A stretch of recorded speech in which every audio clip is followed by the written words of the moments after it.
Mr. Charles Thornton was a man who had everything, or so it seemed. He owned sprawling estates, dined with the most influential people, and wielded immense power within the business world. His name was known in the upper echelons of society, and his fortune continued to grow with every deal he made. Yet despite the luxury that surrounded him, Charles felt an emptiness gnawing at his heart. For years, he had built an empire, believing that wealth and success were the pinnacles of achievement. But as he grew older, the truth slowly dawned on him. He had no one to share his fortune with. His life had been filled with business meetings, contracts, and lavish parties, but never with true connection. His sterile condition meant that he could not have children of his own, and with no family left, the question of who would inherit his vast empire weighed heavily on him. It wasn't just a matter of passing on wealth. It was the legacy he had worked so hard to create. Who would carry his name into the future? Who would continue the charitable work he had started? More importantly, who would honor his values when he was gone?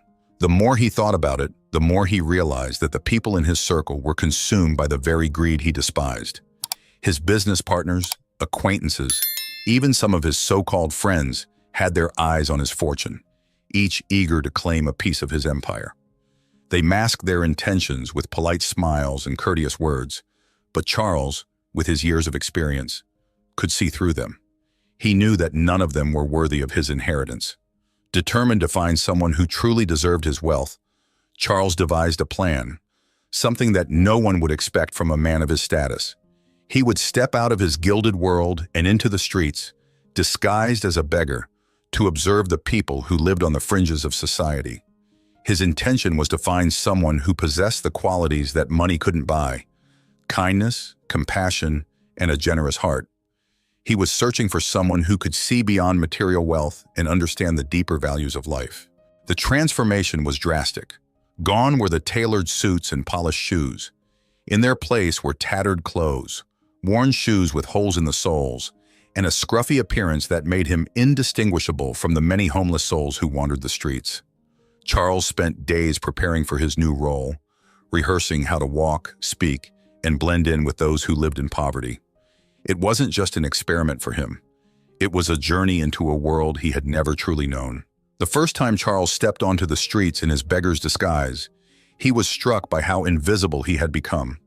People who once fawned over him at high society events now walked past without so much as a glance. He sat on park benches, wandered through alleyways, and observed the daily lives of the homeless. Some were broken by the hardships they faced, their spirits crushed by years of poverty and neglect. Others clung to a flicker of hope, still searching for a way out of their situation. But among them, there were those whose hearts remained pure, even in the face of such adversity. One boy in particular caught Charles's attention. Tim was a young homeless boy, barely in his teens, who had been living on the streets for as long as anyone could remember. He had no family, no formal education, and very little in the way of material possessions. Yet despite his own dire circumstances, Tim had a reputation among the homeless community for being a helper. He was the one who would share what little food he had with others, offering a warm smile and a kind word to those who were struggling even more than he was. Charles had heard whispers about the boy in the days he had spent among the homeless. But when he finally saw Tim for himself, he was taken aback by the boy's selflessness. One evening, Charles watched from a distance as Tim approached an elderly homeless woman who was struggling to carry a heavy bag filled with cans she had collected for recycling. Without hesitation, Tim rushed to her side, offering to carry the bag for her. The woman, frail and exhausted, smiled gratefully at the boy, who walked beside her until they reached her usual sleeping spot under a bridge. Tim handed the bag back to her, not asking for anything in return, and then continued on his way, as if it were the most natural thing in the world to help someone in need. For Charles, this was the first real sign that he might have found someone worthy of his inheritance. Over the following days, he continued to observe Tim from a distance, watching as the boy went out of his way to help others.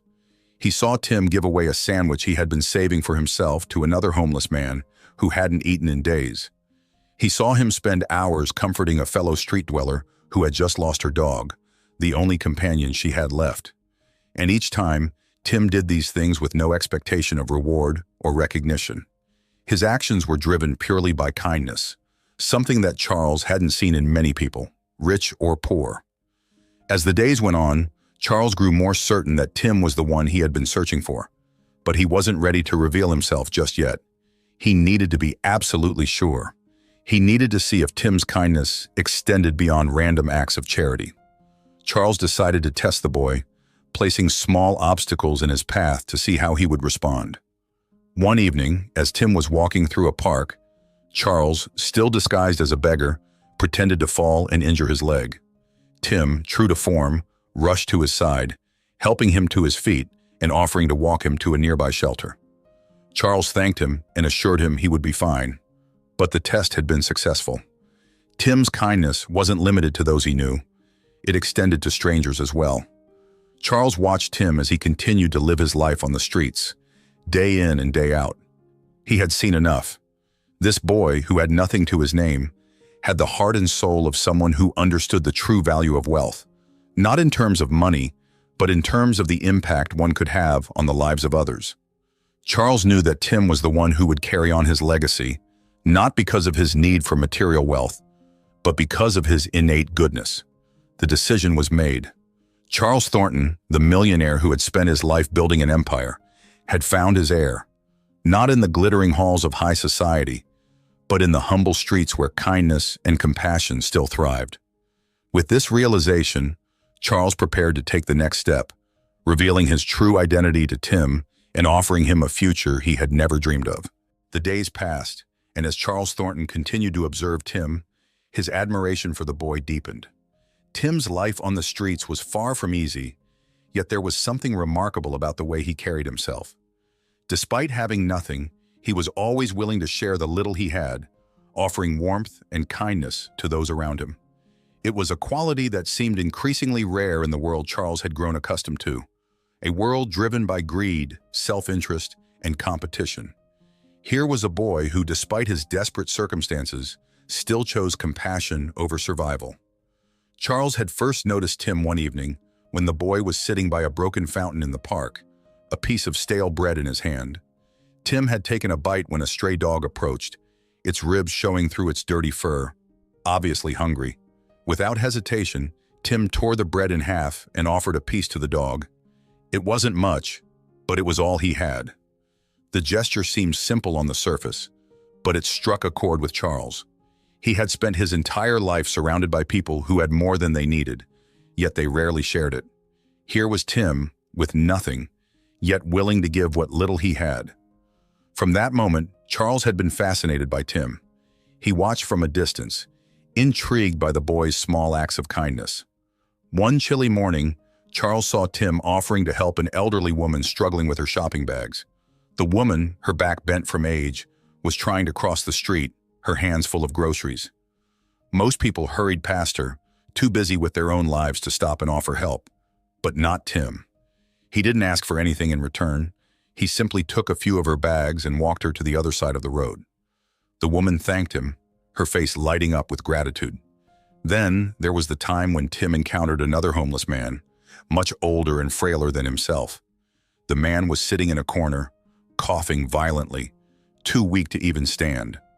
Tim approached him, placed a hand on his shoulder, and asked if he needed help. When the man nodded, Tim gave him the only blanket he had. It was threadbare, barely enough to keep someone warm in the biting cold, but Tim gave it without hesitation. He sat with the man, talking to him for hours, making sure he wasn't alone. These acts weren't grand gestures meant to impress anyone. They were simply who Tim was. Each day, Charles saw new examples of Tim's generosity, whether it was offering food, sharing a small bit of shelter, or even just providing a kind word. Tim was always there to help others. It was clear that the boy's kindness wasn't a facade or an attempt to gain sympathy. It was a genuine reflection of his character. Charles, still disguised as a beggar, began to test Tim in subtle ways. He wanted to be absolutely certain that Tim's compassion wasn't just surface level, but ran deep into his core. One day, Charles pretended to trip and fall in the street, clutching his ankle as if he were in great pain. Tim was nearby, and within moments the boy rushed over to help him up. "Are you okay?" Tim asked, his brow furrowed in concern. Charles mumbled something about being fine, but Tim didn't leave his side. He helped him to a nearby bench and sat with him until Charles insisted he was all right. Another time, Charles intentionally dropped a few coins near Tim, testing to see what he would do. Most people in Tim's situation would have pocketed the money without a second thought. But Tim, after noticing the coins, picked them up and called out to Charles, handing them back. "I think you dropped these," he said with a smile. It was a small moment, but it confirmed everything Charles had already suspected about the boy. As the days went on, Charles continued to observe Tim's interactions with others.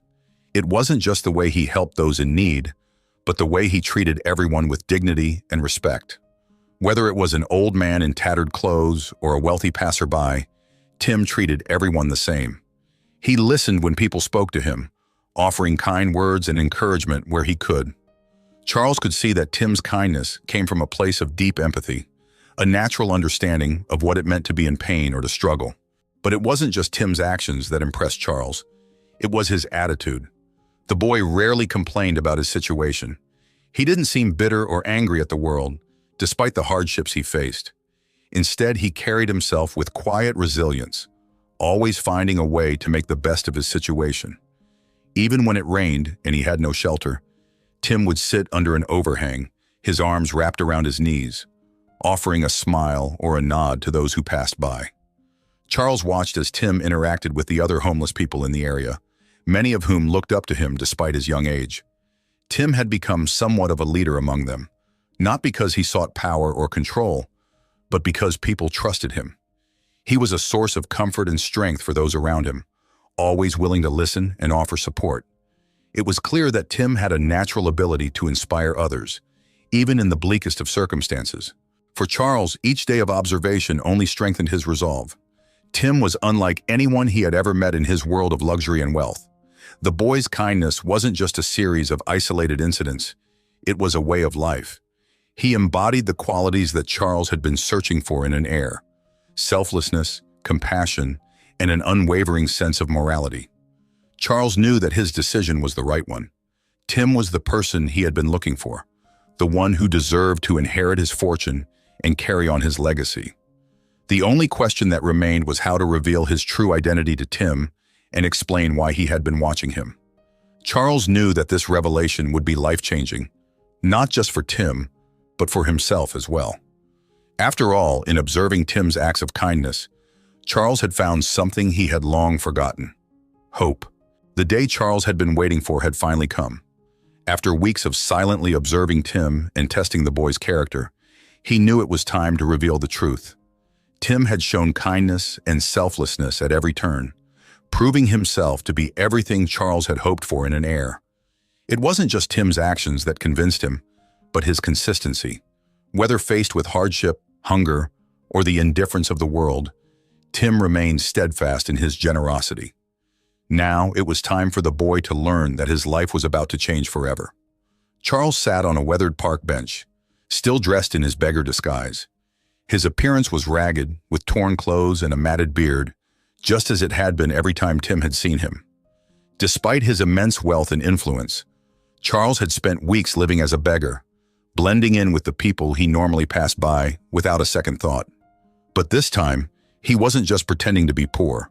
He was on a mission to find someone worthy of inheriting his fortune, and he had found that person in Tim. As the sun began to set, casting long shadows across the park, Charles spotted Tim walking down the street. The boy had his usual calm and focused expression, his eyes scanning the surroundings for anyone who might need help. Charles watched him for a moment, admiring the way he carried himself.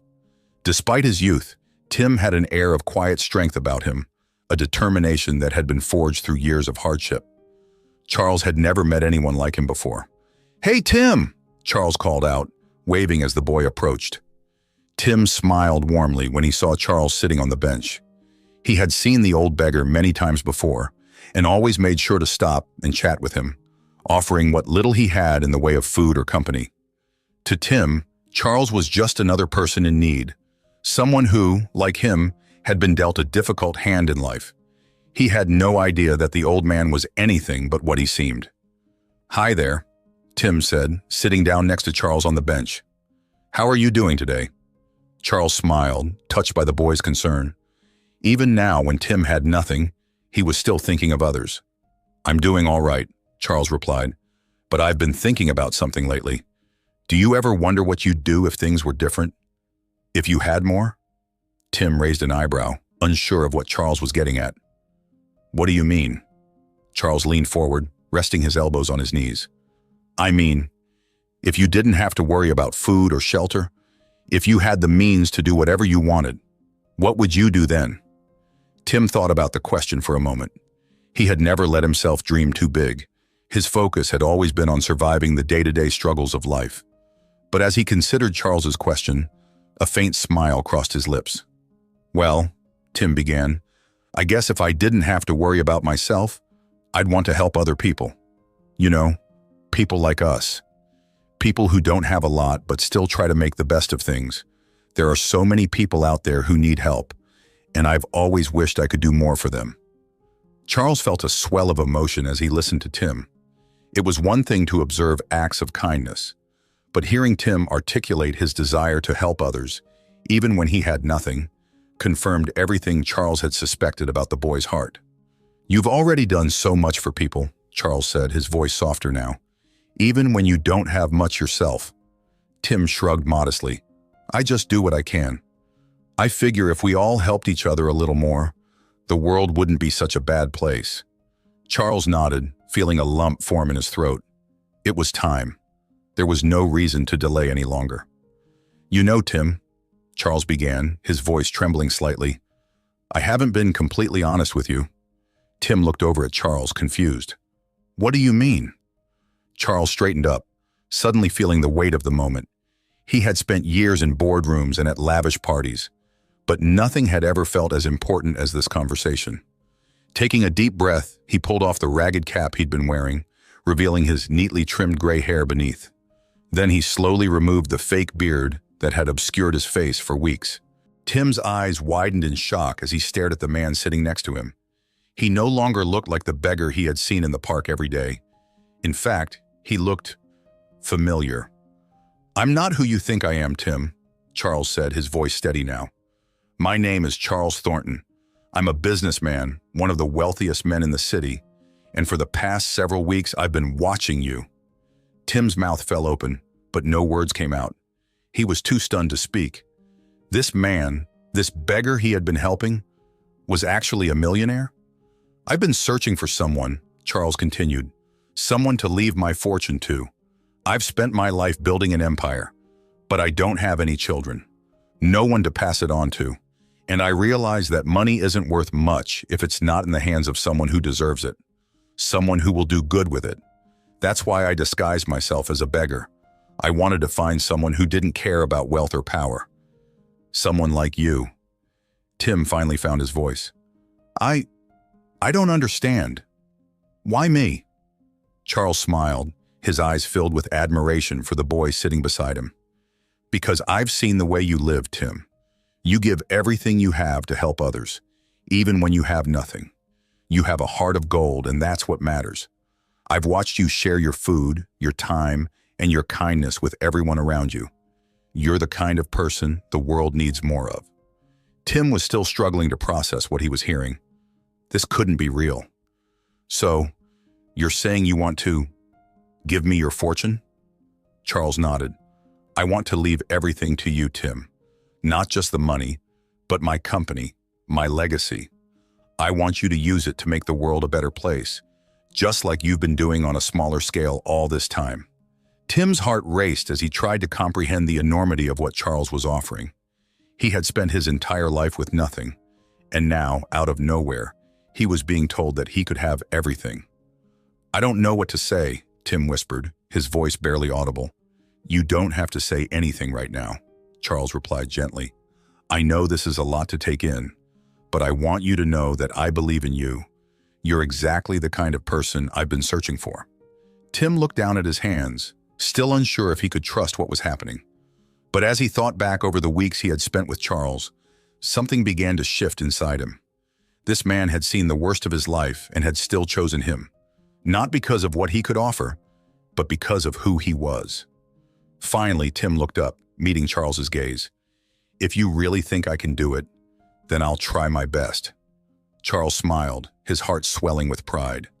"I know you will, Tim. I know you will." And with that, the course of Tim's life was forever changed. The days following Charles's revelation were a whirlwind for Tim. He was overwhelmed by the sheer magnitude of what had happened. It felt surreal, almost like a dream he was afraid to wake up from. Could it really be true? Was he, a boy who had lived his whole life in poverty, really about to become the heir to one of the largest fortunes in the city? Tim had spent his life doing his best to survive, never expecting anything more than the next meal or a warm place to sleep. He had learned early on that life wasn't fair and that kindness was rare. But even in the harshest circumstances, he had never let go of his sense of compassion. Now, everything was changing at a speed he could barely keep up with. Charles could sense the uncertainty in Tim. The young man had been through so much, and now he was faced with a decision that would shape the rest of his life. Knowing this, Charles gave Tim the time and space he needed to think. He didn't want to rush the boy into accepting his offer, understanding full well the enormity of the responsibility he was placing on him. For several days, Tim wandered the city, deep in thought. He returned to the places he had frequented as a homeless boy, watching the people who lived the same life he had. The faces were the same, tired, hungry, but still trying to find a glimmer of hope in a world that had turned its back on them. Tim had always been one of them, and the thought of leaving that life behind felt almost like a betrayal. How could he walk away from the people he had shared so much with? How could he accept wealth when so many still suffered? But then as he sat on a bench one evening, watching a group of children share a loaf of bread, Tim's thoughts began to shift. He remembered something Charles had said to him. "I'm not giving you this because of your need, but because of your heart." Tim wasn't being given this fortune just to escape his circumstances. He was being entrusted with it because Charles had seen the good he could do with it. This was an opportunity not just to change his own life, but to help others in ways he had never imagined possible. The realization struck him like a bolt of lightning. This wasn't about money. It wasn't about wealth or luxury. This was about the chance to make a real difference. Tim had spent his life dreaming of a world where people looked out for each other, where kindness wasn't a rarity, but a way of life. And now, with Charles's gift, he had the means to make that dream a reality. The next day, Tim met with Charles at the old park bench where they had first spoken. Charles, dressed now in his usual sharp business attire, greeted Tim with a warm smile. There was no pretense between them, just mutual respect and understanding. "I've thought a lot about what you said," Tim began, his voice steady. "At first, I wasn't sure if I could accept something like this. I didn't know if I was the right person for it, but now I see it's not just about the money. It's about what I can do with it. And if you really believe in me, then I'll do my best to live up to that." Charles's eyes glistened with pride. "I knew you'd come to this decision. You've already proven yourself, Tim. This is just the beginning." From that moment on, things moved quickly. Charles's legal team was brought in, and the process of transferring his estate to Tim began. Tim, still grappling with the magnitude of what was happening, found himself surrounded by lawyers, financial advisors, and accountants. But through it all, Charles remained by his side, guiding him through the complexities of the business world. Tim had never imagined he would be learning about investments, charitable trusts, and asset management, but with Charles's help, he embraced it. As the weeks passed, Tim began to settle into his new role. He didn't waste time indulging in the wealth that had been given to him. Instead, he focused on what he had always dreamed of, helping others. The first thing he did was open a shelter for the homeless, right in the heart of the city. It wasn't just a place to sleep. It was a haven, offering meals, medical care, and counseling services to anyone in need. Tim knew from personal experience how important it was to feel seen, to know that someone cared. He wanted the people who walked through the doors of his shelter to feel that they weren't alone. But that was only the beginning. Tim used his newfound wealth to fund programs for job training, education, and mental health support. He established scholarships for underprivileged youth, ensuring that they had opportunities he had never been given. Tim didn't just throw money at problems. He was deeply involved in every initiative, meeting with the people who ran the programs, listening to their concerns, and finding ways to improve their reach.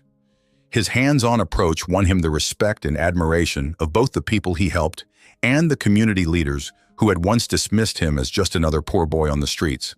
Charles watched Tim's transformation with pride and satisfaction. He had found what he had been searching for, not just an heir, but someone who would carry on his legacy in a way that truly mattered. Tim wasn't just managing the fortune he had been given, he was using it to change lives. The young man's humility, compassion, and relentless drive to do good were exactly what Charles had hoped for when he had set out on his quest disguised as a beggar. As time passed, Tim became a well-known figure in the city, not for his wealth, but for his heart. He was seen at charity events, fundraisers, and community meetings, always with the same quiet determination to make the world a better place. People admired him not just for what he had done, but for how he had remained grounded, never letting his fortune change who he was at his core. Eventually, Tim and Charles's bond grew deeper, becoming something akin to a father-son relationship. They spent countless hours together, discussing business, philanthropy, and life. Charles, having found peace in his decision, knew that he could rest easy, knowing his fortune was in the hands of someone who would honor it. Years passed, and Tim's impact continued to grow. He expanded his initiatives, opening more shelters, funding healthcare programs, and establishing international aid efforts. He had become a beacon of hope for thousands, all while maintaining the humility and kindness that had first drawn Charles to him. In the end, Tim's story was not one of rags to riches, but one of purpose. He had been given a gift, not just of wealth, but of trust, and he had used that gift to build a better world, fulfilling the dream he had carried with him through the darkest days of his life. As he stood at the opening ceremony of his latest project, a community center for at-risk youth, Tim looked out at the crowd.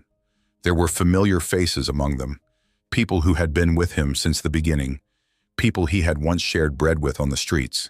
And there, in the front row, sat Charles, his eyes shining with pride. This was the life Tim had always dreamed of. Not a life of luxury, but a life of meaning. And he owed it all to the man who had seen his heart and believed in him when no one else had.